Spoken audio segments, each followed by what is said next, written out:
उन्होंने अपने आप को खपा दिया है। इससे बड़ा कौन देव होगा? गाय जो मरने के बाद भी हमें तारती है, गाय जिसका मलमूत्र भी काम में आता है, ऐसी गाय। आज गाय बहुत दुखी है। सिर्फ माइकों पर यह बोलने से कुछ नहीं होगा, गौ माता की जय हो, गौ माता की जय हो, गौ माता की जय हो। इसके संवर्धन के लिए मुझे भी और आपको भी आगे चल करके आना पड़ेगा। आज अंधाधुंध गाय काटी जा रही, ऐसी गाय काटी जा रही। जब जब मेरी कथाओं में ये नेता मंत्री लोग आते हैं, मैं उनके सामने में जरूर बोलता हूं, इस बात के ऊपर मैं बड़ा जोर देता हूं। पुलिस चौकियों पर 2-2, 250-250 रुपए देकर गायों के भरे ट्रक ऐसे चले जाते हैं, और महाराज 5 मिनट तब लगती हैं जब 10,000 गायों का कत्ल कर दिया जाता है। ऐसे हिंदुस्तान में इतने भूषण खाने। लोग सरकार को दोष देते हैं, दोष हम अपने आप को देंगे। इनको गद्दी पर बिठाने वाले हम और आप ही तो हैं। इतनी कानूनें बनी, लेकिन गौ हत्या को बंद करने वाला कानून आज तक नहीं बना। धर्म सम्राट श्री कृपात्र जी महाराज ने अपने पूरे जीवन को, वामदेव जी महाराज ने अपने पूरे जीवन की कुर्बानी गौ माता के लिए दे दी।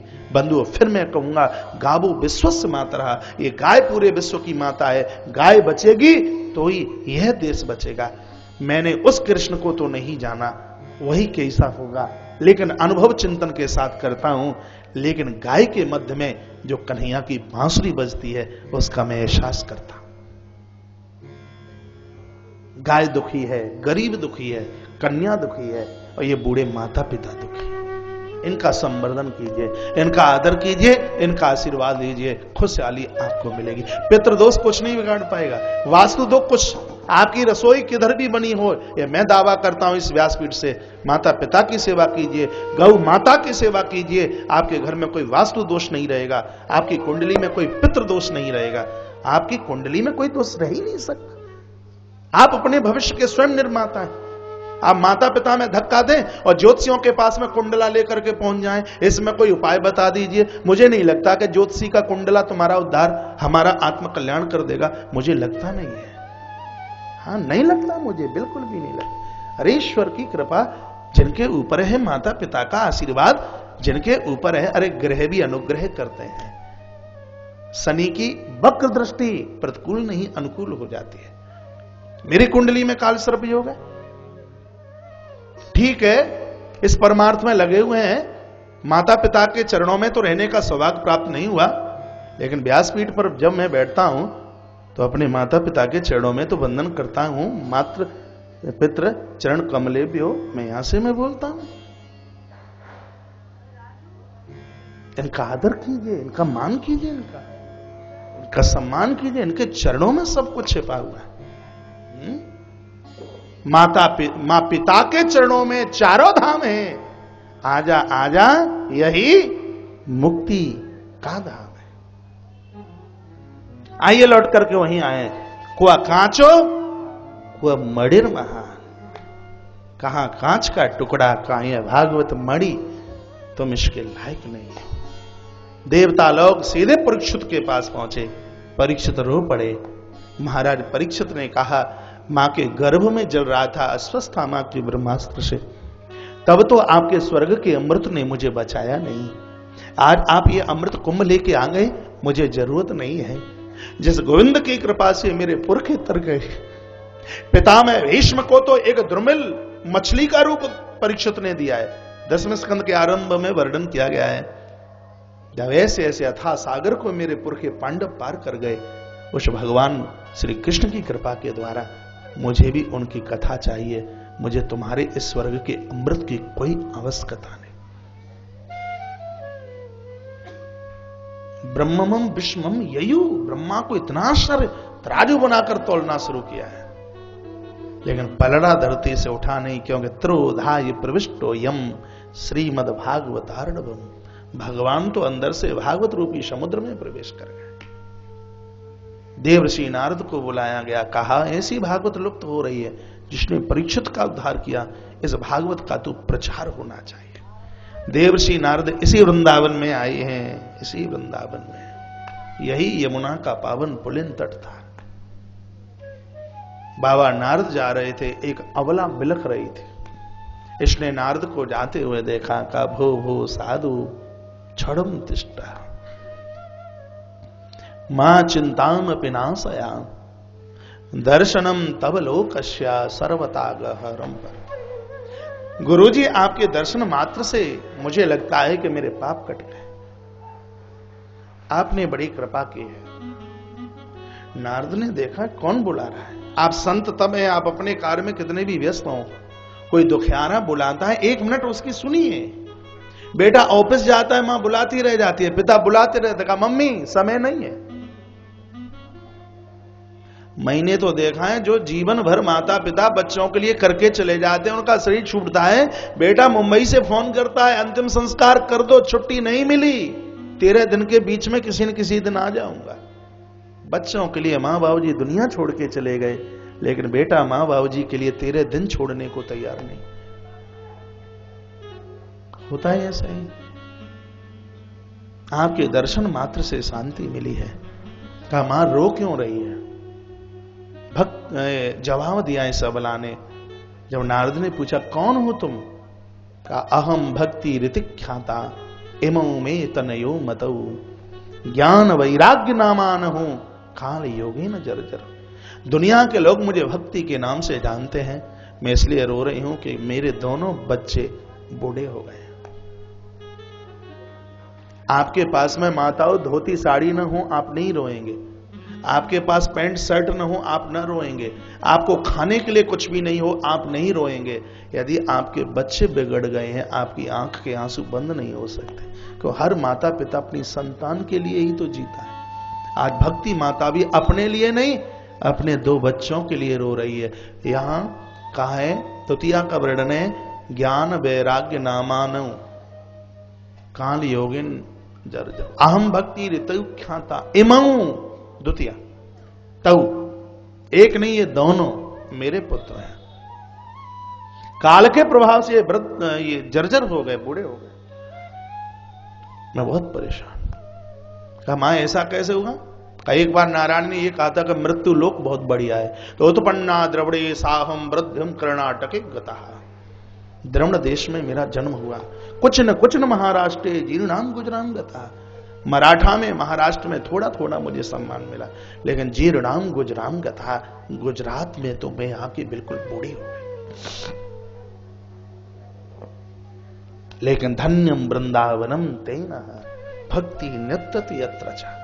धन्य श्री धाम वृंदावन, चिन्मय धाम वृंदावन, आनंद धाम वृंदावन, रसिकों का धाम वृंदावन, जहां मुझे यौवनता मिली है और मेरे बच्चे बूढ़े हो गए। गुरु जी आप कृपा कर दीजिए मेरे बच्चों को सचेतनता मिले। ये कथा किताब वाली नहीं, ये कथा थोड़ी चिंतन वाली सुनने की भी कोशिश करें। ये हृदय ही वृंदावन है, आपकी श्रद्धा ही यमुना है। श्रद्धारूपी यमुना पर भक्ति माता अपने 2 पुत्रों के साथ बैठी है, एक का नाम ज्ञान और दूसरे का नाम वैराग्य। ज्ञान वैराग्य दोनों बूढ़े हो चुके हैं, इनको युवान अवस्था तब मिलेगी जब किसी नारद जैसे गुरु की कृपा हो जाए। पूज्य स्वामी श्री रामदेवानंद जी महाराज अपने दिव्य प्रवचन में एक बड़ी बात बोल करके, धन्य है वह जीवन जो जीवन परंपरा से जुड़ा हुआ है। हम हाथ उठा करके कह सकें कि हमारी यह परंपरा है। मेरे महाराज जी और बड़े महाराज जी का नाम लेकर के वह रह गए, आगे हो सकता है उनको ना पता हो। मेरे गुरुजी पूज्य महाराज स्वामी श्री अवधेशानंद गिरी जी महाराज, प्रभु प्रेमी संघ जिनके स्वप्न में साकार हुआ, आज 3 लाख सन्यासियों के ऊपर आचार्य महामंडलेश्वर। हिंदुस्तान के संतों में ऐसा वक्तव्य जब वह बोलते हैं तो लगता है कि फूल बरसते हैं। जूना पीठ के परम आचार्य, उनके गुरुजी मेरे दादा गुरु पूज्य स्वामी श्री सत्यमित्रानंद गिरी जी महाराज, ऐसे प्रथम शंकराचार्य हिंदुस्तान के हैं। वह आदि शंकराचार्य भगवान के बाद में 26 वर्ष की उम्र में ये ज्योतिर्पीठ के ये अधिपति बने हैं। उनके गुरुजी महाराज श्री जी वेद व्यासानंद जी महाराज, ऋषिकेश आप गए हो, बहुत बड़ा गीता भवन बना हुआ है। राम सुखदास जी महाराज ने अपनी अंतिम सांस की करवट वहीं पर ली है। श्री वेद व्यासानंद जी महाराज, मेरे महाराज जी से जुड़े हुए जो महानुभाव बैठे हों उनके लिए तो बहुत ही बढ़िया बात है सुनने के लिए। वेद व्यासानंद जी महाराज बड़े अद्वितीय प्रकांड गीता के महाविद्वान थे। ऐसा महाव्यक्तित्व पैदा होना, ये लोग पैदा नहीं है तो प्रकट होते हैं। गीता इनको बिल्कुल सिद्ध थी अपने आप में। स्वामी पूज्य स्वामी श्री वेद व्यासानंद जी महाराज, उनके गुरु जी पूज्य स्वामी श्री नारदानंद जी महाराज, नैमिषारण्य की धरती पर उनका बहुत बड़ा आश्रम है, नारदानंद आश्रम। चलते चलते आप थक जाओगे, बिना गाड़ी के घूम नहीं सकते। नैमिषारण्य की धरती को उन्होंने आप्लावित किया। श्री नारदानंद जी महाराज, आप सब गुरुओं के चरित्र का, उनके जीवन का असर तो पड़ता है, मानना या ना मानना, बिल्कुल असर पड़ता। जिसका साथ करोगे उसका असर ना हो, ऐसा कैसे हो जाएगा? आनंद रामायण में बड़ी सुंदर कथा आती है। रावण ने माता जानकी का हरण किया, लोगों ने कहा तुमने एक याचक भिखारी का रूप बनाया, ऐसा क्यों किया? राम का रूप बना करके भी तो, या राम का ध्यान करके भी तो आप सीता माता का हरण कर सकते थे। रावण चला गया, बड़ी सुंदर बात बोल के गया। क्या कहता है? कहता है मैं राम का रूप तो बना लेता, मेरे लिए कोई बड़ी बात नहीं थी, लेकिन जब राम का रूप बनाता तो राम की वह गुणवत्ता मेरे हृदय में उतर के आ जाती, फिर मैं सीता का हरण नहीं, मुझे भी मारीच का ही पीछा करना पड़ता। व्यक्ति जिसका ध्यान करता है, जिसका साथ करता है, जिसके संग रहता है, उसकी गुणवत्ता या उसके दोष उसके हृदय में उतर के आ जाते हैं। ताली इतनी कमजोर बजी है, लगा बात समझ में नहीं आई। एक बार मैं किसी व्यक्ति को देखने के लिए गया, बड़े वृद्ध थे और उन्होंने बैंक में नौकरी की। लास्ट के समय में उनको रोग ने घेर लिया। मैं उनको देखने के लिए उनके घर गया तो देखा कि धूप में एक टूटी सी चारपाई, फटा सा गद्दा पड़ा हुआ है और ऐसे जूठे कूठे से बर्तन पड़े हैं और उनके पास कोई है नहीं। मैंने कहा लाला जी ऐसा कैसे हुआ, आपका इतना बोल पाना और तुम्हारे पास कोई नहीं है? वो बूढ़े दादाजी रो पड़े। कहा क्या करूं, जो पैसा मिला रिटायरमेंट में बच्चों को दे दिया, अब तो कोई पास तक आता नहीं। मैंने उनके बच्चों को, दादी को, सबको पूछा ऐसा तुम क्यों करते हो? तो क्या जवाब देते हैं? कहते महाराज जी इनको टीबी हो गई है और इनके पास बैठेंगे तो हमें भी टीबी का रोग लग जाएगा, इसलिए इनके बर्तन, इनकी चरपैया सब हमने अलग कर दिया। मेरा माथा घूमा और मेरे दिमाग में क्या बात आई कि एक टीबी के मरीज के पास बैठने से टीबी का रोग हो सकता है, तो क्या महापुरुषों के पास बैठने से भक्ति का रोग नहीं लगेगा? निश्चित रूप से लगेगा। इसलिए साधु संग रमिए, अच्छे लोगों का साथ कीजिए। आइए एक क्षण के लिए आप जितने भी बैठे हैं सब अपने अपने गुरु महाराजों का ध्यान कीजिए। यहां इस धरती पर आप उन्हीं की कृपा से आए, उनकी एप्लीकेशन सरकार के चरणों में लगी है। आप सबके गुरु शरीर नहीं होता। गुरु पूर्णिमा के समय पर कहा नारनौल से हमारी कथा का लाइव टेलीकास्ट था, वहां में ये मैं बात बोल रहा था, आप भटक जाओगे यदि गुरु को शरीर मानोगे तो। गुरु शरीर नहीं है, गुरु तत्व है। जैसे हवा शरीर नहीं है, जैसे आकाश शरीर नहीं है, जैसे अग्नि शरीर नहीं है, जैसे जल शरीर नहीं है, उसी प्रकार से गुरु शरीर नहीं, गुरु तत्व है। अपने अपने गुरुओं का आह्वान कीजिए, उनका ध्यान कीजिए, जिनकी कृपा से आप सिद्धाम वृंदावन की धरती पर आप चल करके आए। मैं अपनी पवित्र व्यासपीठ से आप सभी के गुरु महाराजों के चरणों में मस्तक रखकर उनका आशीर्वाद लेता हूं, उनको वंदन करता हूं, प्रणाम करता हूं। एक प्रेम की गंगा बहती है, गुरुदेव तुम्हारे चरणों में। दोनों हाथ यूं, हरि बोल। एक प्रेम की गंगा बहती है, गुरुदेव आपके चरणों में। एक प्रेम की गंगा बहती है, गुरुदेव आपके चरणों में। फल मिलता है सब तीर्थों का, कृष्णा मैं आपके चरणों में। फल मिलता है सब तीर्थों का, कृष्णा मैं आपके चरणों में।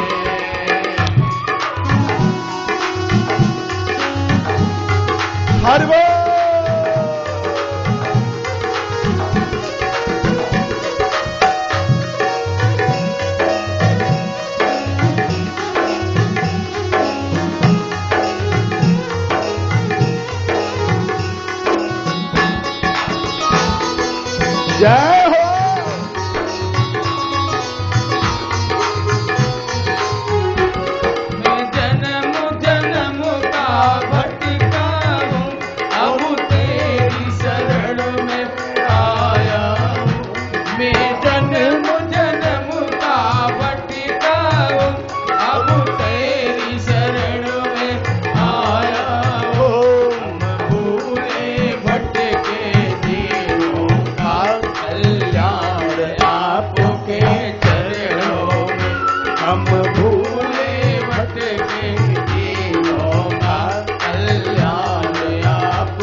संभालो।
जब गुरु महाराज की कृपा होती है तो हृदय रूपी वृंदावन में श्रद्धा के दर पर बड़े हुए ज्ञान वैराग्य अपनी सचेतन क्रिया में आते हैं।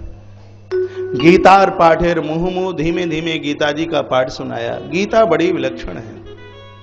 अन्नपूर्णा माता का कनस्तर खाली हो सकता है, लेकिन आपकी रसोई का राशन समाप्त नहीं होगा जिन घरों में गीता जी के 15वें अध्याय का पाठ होता है। किसी के घर में कोई बुजुर्ग है, कोई वृद्ध है, प्राण निकलने में बड़ी तकलीफ है, गीता जी के 18वें अध्याय को उसको सुनाइए।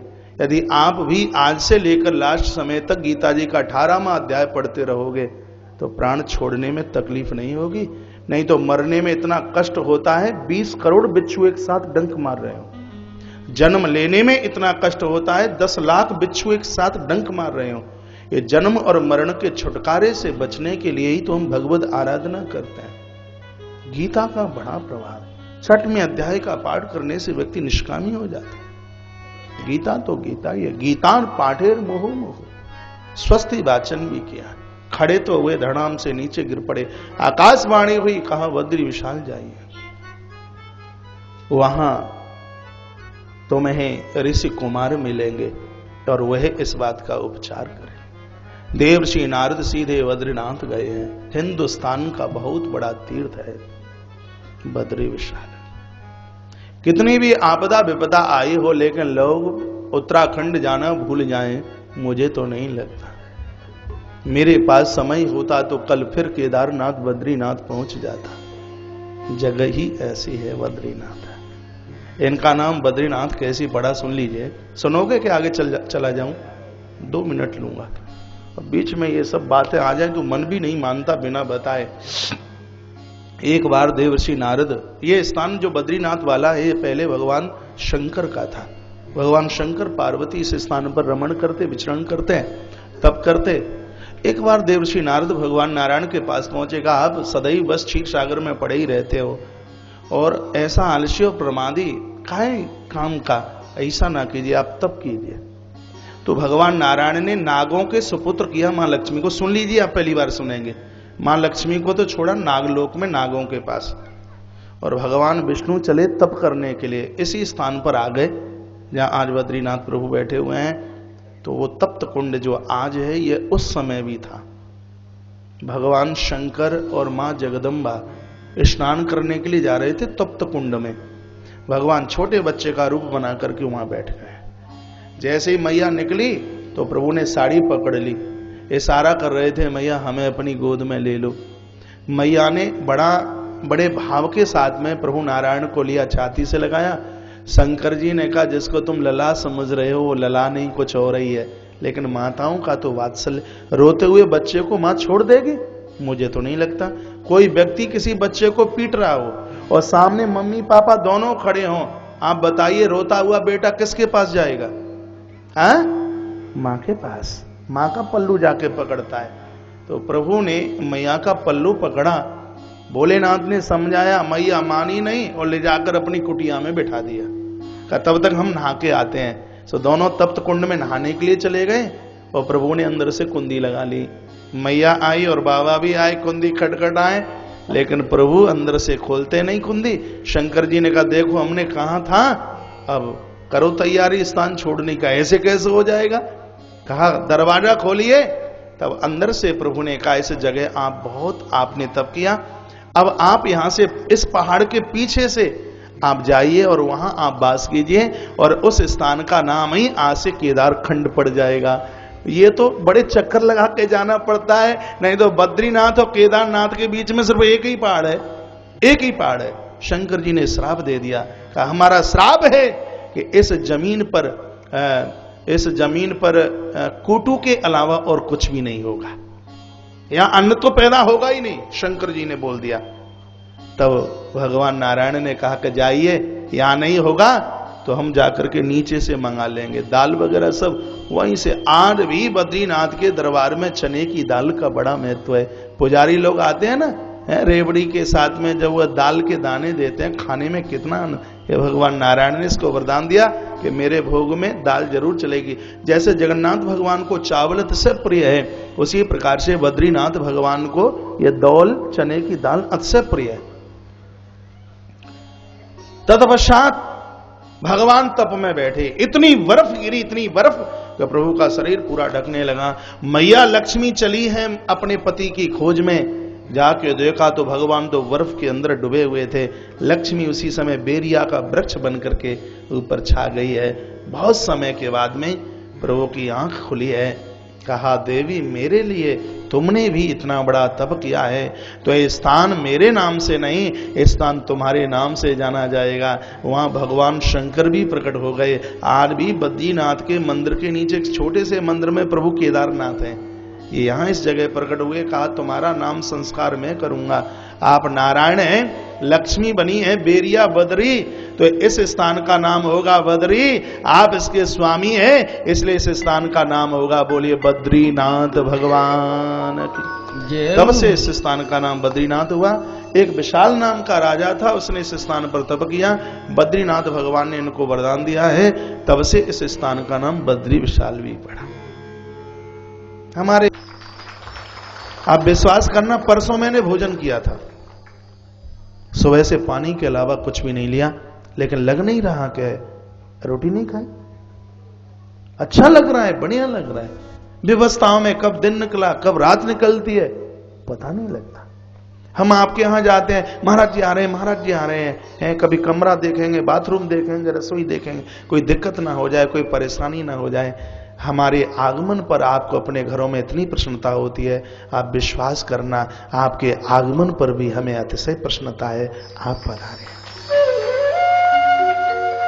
और वृंदावन में राधा कृष्ण की कृपा के बिना तो कोई आ ही नहीं सकता।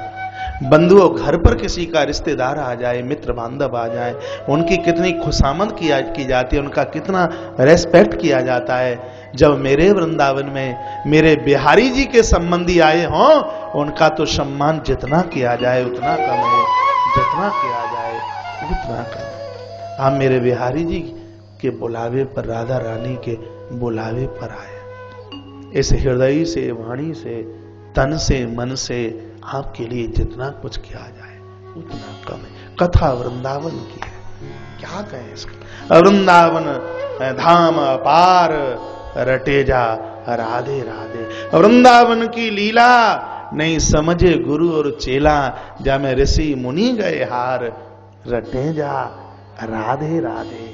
यहाँ का पत्ता भी राधे राधे बोलता है, यहाँ की डालियां राधे राधे बोलती हैं, यहाँ की यमुना की लहर राधे राधे बोलती है, यहाँ बिजली का खम्मा बोलता है राधे राधे, यहाँ टेलीफोन का रिसीवर बोलता है राधे राधे, दूधिया की घंटी बोलती है राधे राधे, और हर माता पिता की छोटी बंटी भी बोलती है राधे राधे। यहाँ राधे के अलावा कुछ है ही, यहाँ सब कुछ है राधे राधे। वृंदावन की अधिष्ठात्री देवी राधा, वृंदावन में हुक्म चले। एक क्षण के लिए, ज्यादा नहीं, 1 मिनट बस स्वर दीजिए। कथा को आरंभ किया है, मां का आवाहन कर लें। वृंदावन में हुक्म चले, वर्षाने वारी का, दोनों हाथ यूं हरि बोल।